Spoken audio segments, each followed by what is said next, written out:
oportunidade de praticar a divina caridade. Dizia mais ainda, que o médico de verdade não tinha o direito de terminar uma refeição, de escolher hora e local e de perguntar se era longe ou perto a pessoa que precisava dos seus cuidados.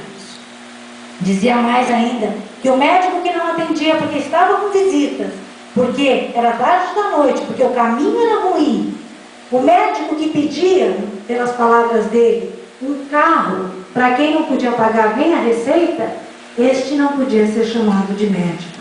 Ele era um comerciante da medicina. Atendia a todos indistintamente, indiscriminadamente. Ele atendia e não cobrava consultas de quem não podia pagar.